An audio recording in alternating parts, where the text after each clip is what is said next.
धरती पर एक ऐसा लोक जहां कलयुग की अभी तक नहीं हुई एंट्री, यहाँ के बिना अधूरी है चारधाम यात्रा।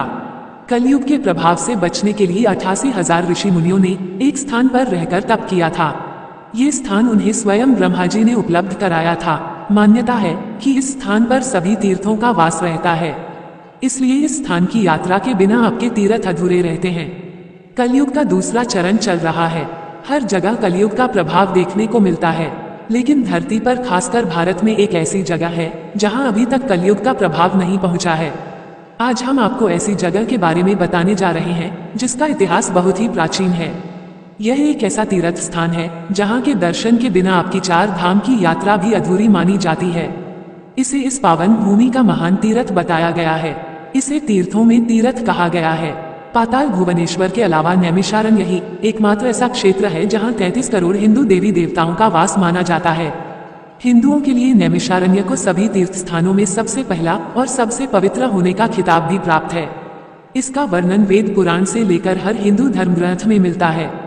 श्रीमद् भागवत महापुराण, महाभारत, वायु पुराण, वामन पुराण, पद्म पुराण, शिव पुराण, देवी भागवत पुराण, यजुर्वेद का मंत्र भाग श्वेताश्वर उपनिषद, प्रश्नोपनिषद, अग्नि पुराण, गरुड़ पुराण, स्कंद पुराण, विष्णु पुराण, कालिका तंत्र, कर्म पुराण, शक्ति यामल तंत्र, श्रीरामचरितमानस, योगिनी तंत्र आदि ग्रंथों में इस स्थान का उल्लेख मिलता है। ये वही स्थान है जहाँ महापुराणों की रचना हुई। महाभारत काल में युधिष्ठिर और अर्जुन भी यहाँ आए थे। इतना ही नहीं, प्राचीन काल में 88,000 ऋषि मुनियों ने इसी स्थान पर कठोर तपस्या की थी, इसलिए इसे तपोभूमि भी कहा जाता है। नैमिषारण्य का प्राचीनतम उल्लेख वाल्मीकि रामायण के युद्ध कांड में होता है।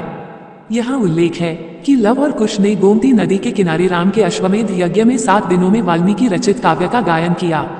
हम बात कर रहे हैं नैमिषारण्य की। उत्तर प्रदेश के सीतापुर में है यह महान तीर्थ। लखनऊ से 80 किलोमीटर दूर गोमती नदी के तट पर स्थित यह प्रसिद्ध हिंदू तीर्थ है। इस स्थान को नैमिषारण्य, नैमिष या नीमशार के नाम से भी जाना जाता है। नैमिष यानी निमिष की वा निमेश तथा अरण्य यानी अरण्य अर्थात वन क्षेत्र परमात्म तत्व का क्षेत्र कहा जाता है कि ब्रह्मा जी ने खुद भी इस स्थान को ध्यान योग के लिए सबसे उत्तम बताया था। इस स्थान के मुख्य आकर्षण की बात करें तो इनमें चक्रतीर्थी, भूतेश्वरनाथ मंदिर, व्यास गद्दी, हवन कुंड, ललिता देवी का मंदिर, पंचप्रयाग, शेष मंदिर, हनुमान गढ़ी, शिवाला भैरोजी मंदिर, पंच पांडव मंदिर, पंचपुराण मंदिर, मां आनंदमय आश्रम, नारदानंद सरस्वती आश्रम, देवापुरी मंदिर, रामानुज कोट, रुद्रावर्त आदि शामिल हैं। नैमिषारण्य स्टेशन से लगभग 1 मील दूर चक्रतीर्थ सरोवर है।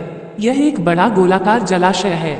घेरे के चारों ओर बाहर जल भरा रहता है जिसमें श्रद्धालु स्नान करते हैं। जल में चलते हुए इस गोल चक्र की परिक्रमा भी करते हैं। जल के भरे हुए घेरे के बाद चारों ओर सीढ़ियां बनी हुई हैं। यहाँ विभिन्न देवी देवताओं के मंदिर हैं। मुख्य मंदिर भूतनाथ महादेव का है। चक्रतीर्थ के बारे में कथा प्रचलित है कि एक बार 88,000 ऋषि मुनियों ने ब्रह्मा जी से निवेदन किया कि जगत कल्याण के लिए उन्हें तपस्या करनी है और तपस्या के लिए दुनिया में सर्वश्रेष्ठ पवित्र, सौम्य और शांत भूमि के बारे में बताएं। ये घटना महाभारत के युद्ध के बाद की है। ऋषि मुनि कलयुग के प्रारंभ को लेकर भी चिंतित थे। ब्रह्मा जी ने अपने मन से एक चक्र उत्पन्न करके ऋषियों कहा कि इस चक्र के पीछे चलते हुए जाएं। जिस भूमि पर इस चक्र का मध्य भाग यानी नेमि खुद गिर जाए तो समझ लेना कि पृथ्वी का मध्य भाग वही है। ब्रह्मा जी ने ये भी कहा कि वह स्थान कलयुग के प्रभाव से मुक्त रहेगा।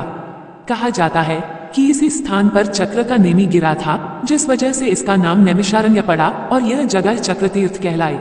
ये भी कहा जाता है कि नैमिषारण्य वो स्थान है जहां पर ऋषि दधीची ने लोक कल्याण के लिए अपने दुश्मन देवराज इंद्र को अपनी अस्थियां दान की थी। ऐसी मान्यता है कि इस परम पवित्र भूमि के दर्शन बिना सभी तीर्थ अधूरे रहते हैं। 84 कोस की परिक्रमा, नैमिषारण्य की परिक्रमा भी की जाती है। ये 84 कोस की परिक्रमा है।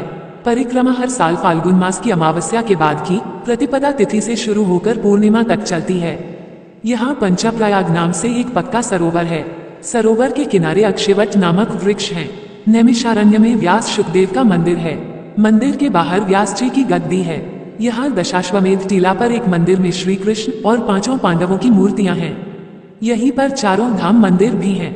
महर्षि गोपाल दास जी के द्वारा स्थापित जगन्नाथ धाम, बद्रीनाथ धाम, द्वारिकाधीश धाम और रामेश्वरम धाम के मंदिर हैं।